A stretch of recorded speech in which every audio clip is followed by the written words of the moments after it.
So good afternoon everyone. Good afternoon, sir. So today we have an interesting topic to cover. Science and technology policies in India.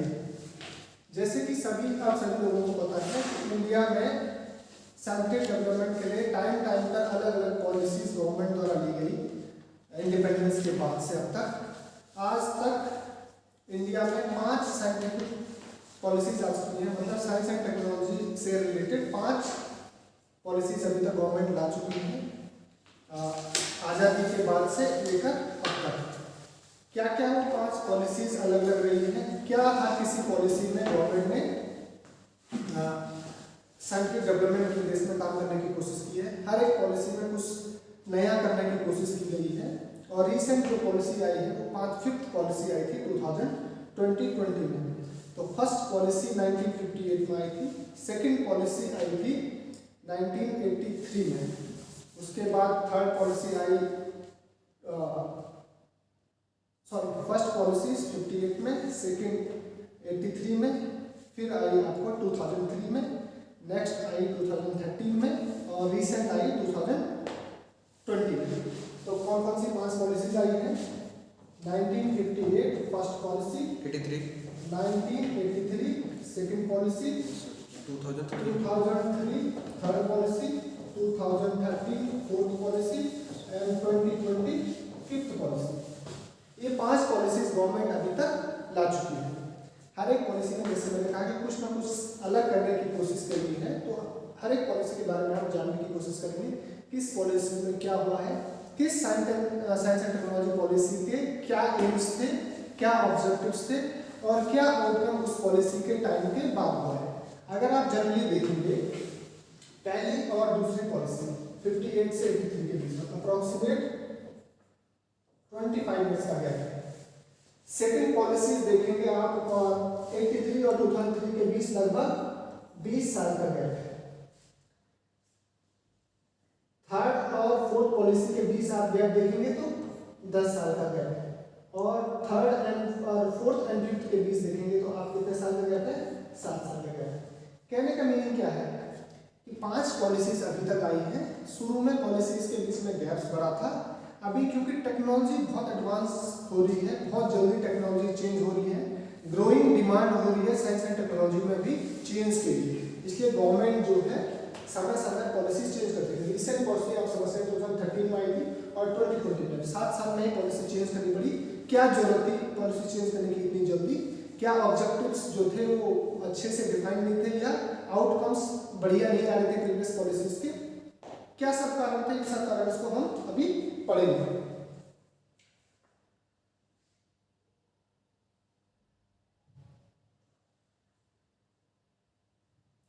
तो ये है आपके एक overview सारे के सारे पॉलिसीज की साइंस एंड टेक्नोलॉजी की। जो फर्स्ट पॉलिसी थी उसका नाम है the scientific policy resolution. Scientific policy resolution कब आई थी? 1958 में। इसका ऑब्जेक्टिव एम्स क्या थे? AIIMS and objectives. इस पॉलिसी के ऑब्जेक्टिव्स क्या थे? इस पॉलिसी के ऑब्जेक्टिव्स थे कि देश में साइंटिफिक टेम्परामेंट को बढ़ाना, क्योंकि देश नया नया हमारा आजाद हुआ था। हम क्या करना है? देशवासियों में साइंटिफिक टेम्परामेंट, साइंस के प्रति बच्चों में इंटरेस्ट जगाना, स्टूडेंट्स में इंटरेस्ट जगाना और एक अवेयरनेस पैदा करना कि लोग साइंटिफिक टेम्परामेंट अपने में डेवलप करें। ये सब चीजें पहले किसमें देखी गई थी? फर्स्ट पॉलिसी में। और by the end of 1980 India develop advance scientific infrastructure and sufficient scientific personal. तो जब अवेयरनेस डेवलप हुई, नए नए साइंटिफिक इंस्टीट्यूशंस खोले गए जिन्होंने इस एरिया में काम करना शुरू किया। साथ साथ बहुत काफी ज्यादा वर्कफोर्स क्या होती है? Scientific workforce.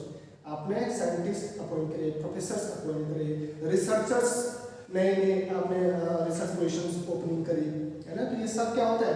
इंफ्रास्ट्रक्चर डेवलपमेंट कर रहे हो और वर्कफोर्स डेवलपमेंट कर रहे हो। तो ये पॉलिसी, पहली पॉलिसी के क्या थे? एम्स थे और ये हमको उसके आउटकम्स भी मिले। 80s तक हम जो है काफी अपना इंफ्रास्ट्रक्चर और आपका वर्कफोर्स डेवलप कर दिए थे। फिर second policy I the science and technology policy statement in 1983। ठीक है, क्या है 1983 में ये जो पॉलिसी आई 1983 में, इस पॉलिसी का प्राइमरी टारगेट था टेक्नोलॉजिकल सेल्फ रिलायंस। क्या मतलब होता है उसका?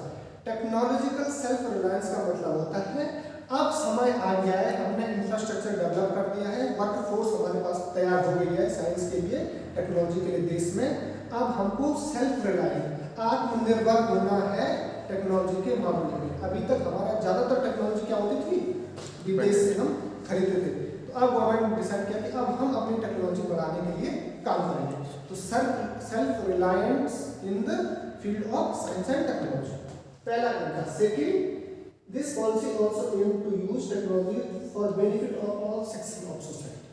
तो टेक्नोलॉजी का केवल यूज देश के साइंटिफिक डेवलपमेंट के लिए हो, सोसाइटी के बाकी सेक्शन तक भी क्या हो समान। जैसे जब शुरू में इंडिया आजाद हुआ उस टाइम पर हमारे यहाँ एग्रीकल्चर फील्ड में ट्रैक्टर्स और ये सब चीज़ें नहीं होती थी, पर धीरे धीरे साइंटिफिक इनोवेशंस का आम सोसाइटी तक हेल्प कैसे पहुंचा, एक आम किसान तक कैसे पहुंचेगा, जब उसके पास क्या पहुंचा, ट्रैक्टर पहुंचा, या साइंटिफिक जो एडवांसमेंट की चीज़ें थी नई नई वो पहुंचनी शुरू हुई। ये छोटा सा एग्जाम्पल है, ऐसे कई एग्जाम्पल हैं जिस सोसाइटी में यूज होने शुरू हुए। नेक्स्ट आया आपका science and technology policy of 2003। ये 2003 वाली पॉलिसी किसके टाइम आई थी, जब हमारे प्राइम मिनिस्टर होते थे श्री अटल बिहारी वाजपेयी जी, उस टाइम पे ये पॉलिसी फॉर्मेट हुई। इसका प्राइमरी ऑब्जेक्टिव था to increase investment in research and development. R&D में कंट्री में बजट को बढ़ाना, क्या करना, बजट को बढ़ाना। उससे पहले तक क्या होता था कि हम काम कर रहे थे, बट बजट इश्यूज की वजह से जो था बहुत सारे हमारे साइंटिफिक डेवलपमेंट के काम अच्छे से नहीं हो रहे थे। तो इस पॉलिसी ने क्या किया कि ये प्रपोजल दिया गवर्नमेंट को कि अब R&D में आपको बजट बढ़ाना पड़ेगा। तो इस पॉलिसी का आउटकम क्या है कि हमारे GDP का 0.7% तक R&D में उस टाइम गवर्नमेंट ने पहुंचा दिया। उस कितना 0.7%। आज भी हम इतने पे ही हैं। अगर आप GDP में परसेंटेज की R&D की बात करेंगे तो सबसे ज्यादा जो चाइना और USA लगभग 2% के आसपास खर्च करते हैं। कितना, लगभग 2%। दुनिया में इजराइल ऐसा देश है जो अपनी GDP का 4.5% R&D पर खर्च करता है। कितना, 4.5%। Share of GDP is used for R&D, research and development के लिए कितना परसेंट, 4.5%। तो आप समझ सकते हो हम 1% भी अभी नहीं R&D में। तो हम एक तरफ बात करते हैं कि हम साइंटिफिक डेवलपमेंट के एडवांस कंट्री के बराबर हम रेस में है कि हम जो है दुनिया की दूसरी तीसरी अर्थव्यवस्था बनेंगे, बट उसके लिए हमको टेक्नोलॉजी डेवलपमेंट करनी पड़ेगी। टेक्नोलॉजी डेवलपमेंट कब होगी, जब हम टेक्नोलॉजी में फंडिंग R&D का बजट बढ़ाएंगे, जो अभी भी 0.6 to 0.7 पे ही अटका हुआ। ठीक है। तो इस पॉलिसी के अंदर ही साइंस एंड टेक्नोलॉजी पॉलिसी 2003 के बाद ही हमारे देश में SERB बना। SERB ये इंपॉर्टेंट है, science and engineering research board. Science and engineering research board.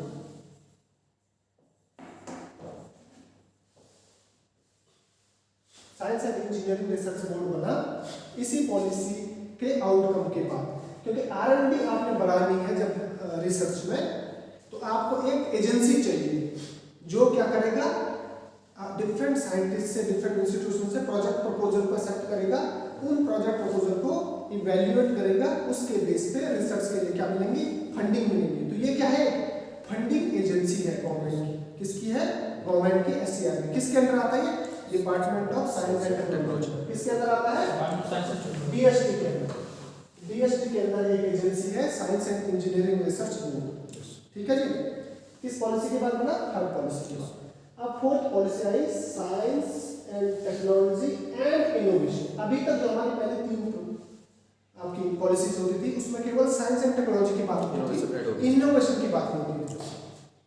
2013 वाली जो पॉलिसी वो पहली बार इसमें इनोवेशन की बात की कि देश में हमें नई नई चीजें इनोवेट करनी पड़ेगी, तभी केवल टेक्नोलॉजी, साइंस एंड टेक्नोलॉजी काम नहीं चलेगा जब तक उन्होंने उसका एप्लीकेशन नहीं किया कुछ नया करने के लिए। तो इस पॉलिसी ने क्या लाया, इनोवेशन शब्द लाया। क्या लाया, इनोवेशन शब्द। नेक्स्ट आया, इसने एम बनाया इस टेक्नोलॉजी को इंडिया के टॉप 5 ग्लोबल साइंटिफिक लीडर बनाने के लिए एम रखा गवर्नमेंट ने। क्या रखा कि अब हमें क्या बनना है, इंडिया वर्ल्ड की टॉप 5 क्या बनना है, ग्लोबल साइंटिफिक लीडर बनना है। अभी तक हम इकोनॉमी में तो 5वें नंबर पर पहुंच गए हैं, पर अभी हम साइंस एंड टेक्नोलॉजी में नहीं पहुंचे दुनिया में, है ना। तो इसलिए जैसे जापान है इकोनॉमी में भी आगे है, दुनिया का तीसरे नंबर पर है यूएस चाइना के बाद, टेक्नोलॉजी में भी दुनिया में टॉप में है ना। तो दोनों चीज करनी है, केवल इकोनॉमी नहीं बढ़ानी है, टेक्नोलॉजी भी साथ साथ बढ़ानी है। इसके बाद इस पॉलिसी के बाद इंडिया ने दुनिया की अलग अलग रिसर्च प्रोजेक्ट्स, आपने सुना होगा neutrino research, large hadron collider, एक फ्रांस में एक रिसर्च लैब है, CERN कहते हैं उसको, है ना। तो वहाँ सर्न लेबोरेटरी अगर आपने सुना होगा, वहाँ पर क्या आपने एक्सपेरिमेंट चलता था लार्ज हेड्रोन कोलाइडर, तो उसमें कोलैबोरेट किया है। क्योंकि हमने क्या करना था, इंटरनेशनल रिकॉग्निशन तभी मिलेगा जब हम दुनिया की अलग अलग एडवांस टेक्नोलॉजीज के साथ, एडवांस रिसर्च लैब के साथ कोलैबोरेशन करेंगे, इनके साथ काम करेंगे नई नई चीज़ों के बारे में। जैसे आपने रिसेंटली ग्रेविटेशनल वेव्स के बारे में सुना होगा, है ना। एक LIGO नाम का कोई एक शब्द सुना होगा, नहीं सुना होगा तो आप पढ़िएगा उसके बारे में, ग्रेविटेशनल वेव्स। उस पर भी हमारे इंडियन साइंटिस्ट ने क्या क्या है काम किया है, ठीक है, दुनिया के और साइंटिस्ट के साथ मिलकर। उससे क्या होता है, ऐसी चीज़ों से क्या होता है, इंटरनेशनल कोलैबोरेशन से आपके कंट्री के साइंटिस्ट को रिकॉग्निशन मिलता है ना, कुछ और बढ़िया करने के लिए उनको मोटिवेशन मिलता है। नेक्स्ट है रिसेंट जो पॉलिसी आई है 5th, ठीक है, इसका नाम है national science and technology and innovation policy of 2020, किसकी, 2020 में। ये क्या करेगा, to identify and address strength and weakness of Indian science technology innovation ecosystem. तो Indian science and technology ecosystem जो है उसमें क्या कमियां हैं और क्या आपकी स्ट्रेंथ्स है, उनको क्या करना है, प्रॉपर्ली एड्रेस करना है। कुछ कमी है तो उसको ठीक करना है ना, और क्या बढ़िया है उसको एनकरेज करना है और बढ़िया करने के लिए। इसके बाद रिसेंटली इंडिया ने एक नई पॉलिसी लाया अभी, open science policy. Open science policy क्या है, इसके through one nation one subscription नाम का एक शब्द है, रिसर्च जर्नल्स के एक्सेस के लिए, रिसर्च जर्नल्स के एक्सेस के लिए वन नेशन वन सब्सक्रिप्शन, कि हम गवर्नमेंट ऑफ इंडिया एक सब्सक्रिप्शन देगी, कॉमन सब्सक्रिप्शन, जिससे पूरे देश के हर एक स्टूडेंट, हर एक रिसर्चर क्या कर सके, उन जर्नल्स को, रिसर्च जर्नल को एक्सेस करें। अभी तक की पॉलिसी क्या थी, हर एक रिसर्च इंस्टीट्यूट जर्नल्स को क्या करता था, एक्सेस के लिए पे करता था पब्लिशर्स को। तो इंडिविजुअल एक सिंगल जर्नल को हमारे देश में 100-150 इंस्टीट्यूशन पे कर रहे थे इंडिविजुअली, पैसा सारा गवर्नमेंट का अलग अलग पे करने की जरूरत पड़ रही थी, क्योंकि पॉलिसी थी नहीं स्टैटिक कोई। अब क्या बोल रहे हैं, और उससे प्रॉब्लम क्या होती थी, उन इंस्टीट्यूशंस में तो स्टूडेंट और रिसर्चर्स एक्सेस कर पाते थे, पर आम पब्लिक जो किसी कोई अपना इंडिविजुअल आपका रिसर्च कर रहा है, उसके लिए कोई भी एक्सेस नहीं होता था, आपको किसी न किसी इंस्टीट्यूट से एफिलिएटेड होना पड़ता था। अभी क्या है, ओपन साइंस पॉलिसी आ जाएगी जर्नल का एक्सेस के लिए, तो अब हर कोई एक्सेस भी कर पाएगा और पूरे देश में समान एक्सेस रहेगा हर एक रिसर्च जर्नल के लिए, हर किसी रिसर्चर को, हर किसी साइंटिस्ट को, ठीक है जी। और एक और किया, removal of bars on married couples having employment in the same department. अभी तक जो हमारी पॉलिसी थी वो क्या थी कि कोई husband wife for example same discipline वाले, दोनों के दोनों, सपोज दोनों के दोनों फिजिक्स के रिसर्चर हैं, या सपोज दोनों के दोनों बायोलॉजी के रिसर्चर्स हैं, या सपोज दोनों के दोनों कोई एक इंजीनियरिंग ब्रांच का रिसर्चर, उनको एक इंस्टीट्यूशन में सेम डिपार्टमेंट में नौकरी नहीं मिलती, अभी तक नहीं मिलती थी। रीजन क्या था, इस वजह क्योंकि गवर्नमेंट ने ये बार लगा रखा था। उससे क्या हुआ था, बार किसने लगाया गया था, बार इसलिए लगाया गया था कि इससे क्या हो, ट्रांसपेरेंसी सिलेक्शन सिस्टम है। अगर फॉर एग्जांपल कोई डीन है ना, कोई रिसर्चर है किसी इंस्टीट्यूशन में, उसकी वाइफ आ गई, उसका बेटा आ गया, तो सेम इंस्टीट्यूशन में तो क्या हो जाएगा, ज्यादातर कपल के लिए होता है, तो एक ट्रांसपेरेंसी नहीं बन पाएगी, है ना। बट धीरे धीरे देखा गया कि वो पॉलिसी का वो पैरामीटर तो चलो फुलफिल हो गया कि वो ट्रांसपेरेंसी, बट ऐसे में क्या होता है, कई अच्छे रिसर्चर्स जो होता है पर्टिकुलर इंस्टीट्यूशन में नौकरी छोड़ के चले जाते हैं। किसकी वजह से?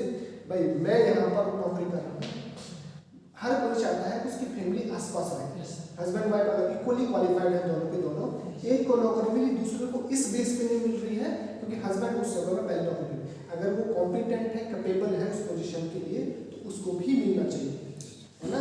तो अब ये बार भी क्या कर दिया है, हटा दिया है, ओके।